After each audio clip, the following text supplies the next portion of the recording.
Social stratification की theories है। मैं आपको ये थियरीज बताता हूँ, थोड़े से ऊपर ऊपर से ग्रेजुअली डीपन करते रहेंगे, क्योंकि जब यूजुअली फर्स्ट टाइम सुनते हैं तो इट टेक्स अ वाइल, है ना। एक बार मैं आपको सारे के सारे जो ये 4-5 थियरीज हैं ये बम्बार्ड कर देता हूँ, 3-4-5 बार रिवाइज कर लेंगे, अपने आप ही पक्की हो जाती है। जैसे ना जो थोड़ी सी पुरानी थ्योरीज, मतलब 100-125 साल पुरानी, 150 साल पुरानी, देन थोड़ी सी नई नई नई नई की तरफ आएंगे, जो मॉडर्न वर्ल्ड को कैसे समझती हैं, कि मॉडर्न वर्ल्ड में स्ट्रैटिफिकेशन कैसे होती है। बहुत ही लॉजिकल है सारी, कोई भी लॉजिकल नहीं है, क्योंकि थ्योरीज तो बहुत सारी हैं, लेकिन जो मोस्ट एक्सप्लेनेटरी हैं, जो सच में समझाती हैं समाज है कैसा, है ना, वो वाली हम हमारे सिलेबस में ऐसा ना, सिलेबस में लिखा नहीं हुआ, सिलेबस में सिर्फ वर्ड लिखा हुआ है कि थ्योरीज ऑफ स्ट्रैटिफिकेशन। कौन सी थ्योरीज, ये हमें सोचनी है ना, कौन सी हमें सोचनी है। तो एंड लेकिन सिंस है ही जब 3-4 बड़ी बड़ी इंपॉर्टेंट, तो हमें वो तो पढ़नी ही चाहिए।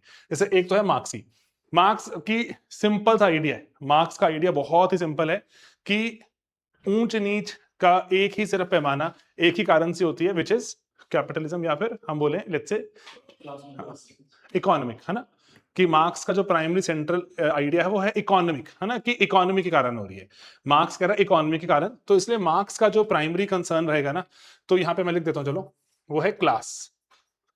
क्लास के बल पे कोई अमीर इंसान जिसके पास धन दौलत ये वो एक्सेट्रा बहुत है, उसको कार्ल मार्क्स, जो ओनरशिप ऑफ प्राइवेट प्रॉपर्टी, है ना, ये माही इज राइटिंग ऑनलाइन, तो क्लास के बल पे कोई अमीर कहलाएगा, कोई गरीब कहलाएगा।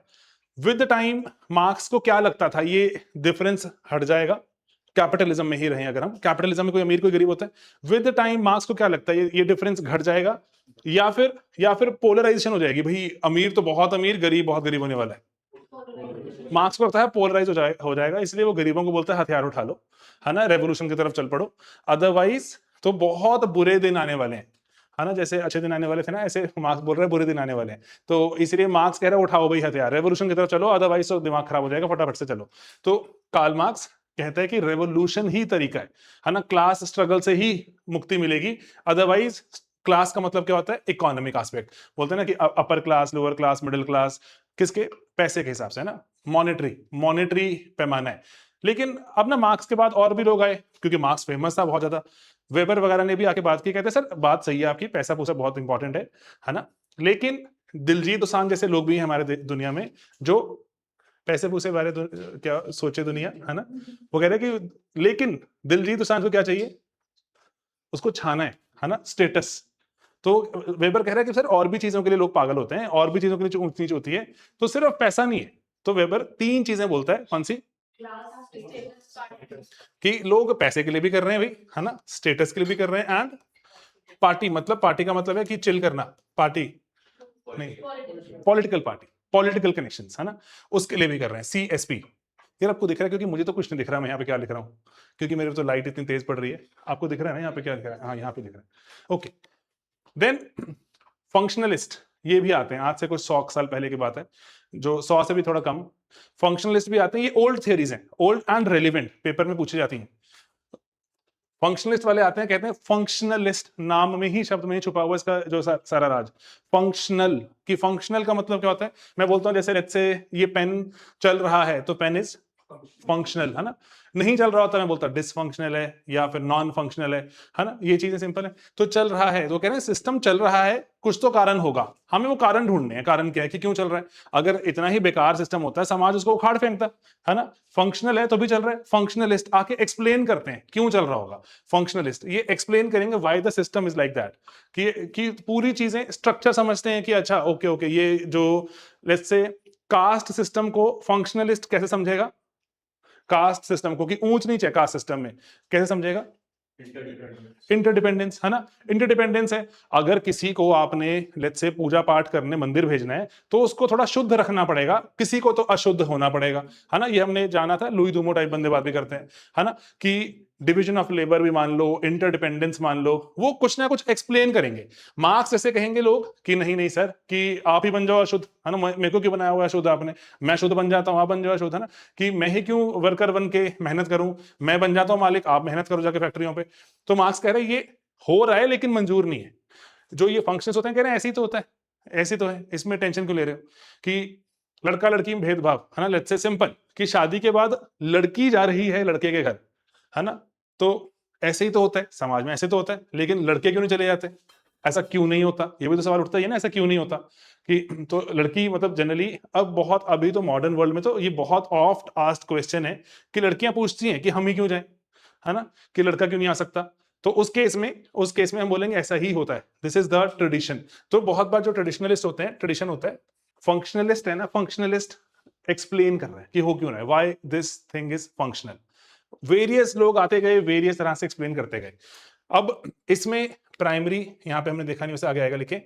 दो लोग फंक्शनलिस्ट बहुत इंपॉर्टेंट हैं। एक हमारे जो टैलकट पार्सन्स, हमारे टोटल जो हमें जो सोशो के सिलेबस में 6 थिंकर्स पढ़ने होते हैं उसमें से एक है टैलकट पार्सन्स।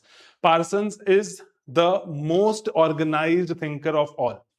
सबसे ज्यादा ऑर्गेनाइज है उसका थॉट ऐसे कुछ नहीं है कि हवा में चलते चलते एक एक चीज एक्सपेरिमेंट करके जानता है। वो सोशियोलॉजी में एक्सपेरिमेंट करता है तो उसको समझता है वो। पार्सन्स एक फंक्शनलिस्ट है, सबसे जो महानतम फंक्शनलिस्ट में से एक माना गया कि थ्योरीज इतनी, क्योंकि पहले डॉक्टर की पढ़ाई कर रहा है वो, पहले वो मेडिसिन पढ़ रहा, मेडिसिन पढ़ते पढ़ते उसको हर एक चीज ना दिखती थी कि कुछ ना कुछ चीजों का कारण होता है। ये ऑर्गन्स क्यों होते हैं, टिश्यूज क्यों होते हैं, सेल क्यों होते हैं, मॉलिक्यूल्स क्यों होते हैं, एक एक चीज कारणों के कारण दिखता है। तो सोशियोलॉजी में पढ़ते पढ़ते ही स्टार्टेड एक्सप्लेनिंग, रीजनिंग करने शुरू कर दी।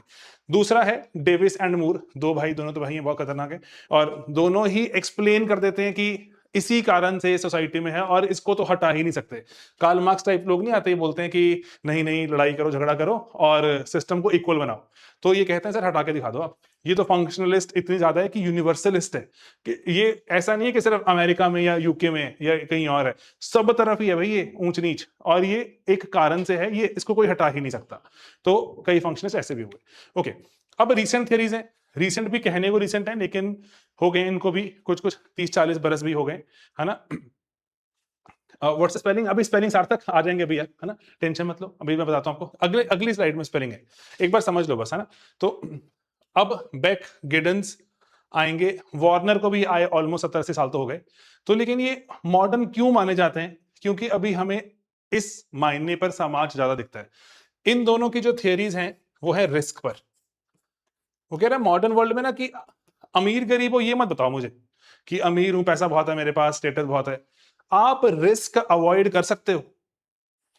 जैसे for example let's say risk है, लेट्स से मान लो कौन सा, जो ग्लोबल कोई बड़ा रिस्क बताओ, ग्लोबल लेवल पे चल रहा है, 4-5 बताते हैं चलो, जो ग्लोबल लेवल का रिस्क है। ओके चलो, कि अगर कहीं पे न्यूक्लियर बॉम्ब चला तो भाई कोई नहीं बचता उससे, है ना, सब तरफ वो न्यूक्लियर के पार्टिकल जाएंगे, ओवरऑल ढक जाएगा, पूरी पृथ्वी बर्बाद होने वाली है कहीं पे चल गया, है ना। और ग्लोबल वार्मिंग, ब्रिलियंट, है ना, ग्लोबल वार्मिंग पक्का सोचना है भाई ये। और क्या कह रहे, इकोनॉमिक्स स्लो डाउन, चलो, है ना, रिसेशन कह लो, चलो ये रिसेशन आता है यूजुअली तो पूरी दुनिया चपेट में आ जाती है। और क्या कह रहे, एनर्जी क्राइसिस, ओके, जो जैसे वॉर टाइप बोलते हैं, है ना, जो वॉर होती है। अब ना कहते हैं इमेजिन करो, कहते हैं अमीर गरीब का फर्क नहीं पड़ रहा, कि कहता किससे फर्क पड़ रहा है, आप इन रिस्क को कैसे बचा सकते हो। मान लो ग्लोबल वार्मिंग से सी लेवल राइज कर रहा है और मुंबई के किनारे मैंने एकदम बड़ा आलीशान महंगा बंगला लिया, डूब गया, तो कहते हैं काहे के अमीर आपका बंगला डूब गया, है ना, फिर आप रिस्क ही अवॉइड नहीं कर सकते। तो न्यूक्लियर उससे मैं बच ही नहीं सकता, तो फिर क्या फायदा इतने अमीर होने का। कहते हैं इसलिए, कहते हैं दुनिया में अमीर गरीब के बियॉन्ड चलते हैं, अब देखते हैं रिस्क कितने अवॉइड कर सकते हो आप, कितने रिस्क से बच सकते हो।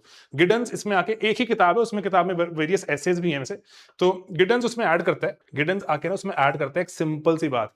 वो कह रहा है जो मॉडर्न सोसाइटी है it is obsessed with future.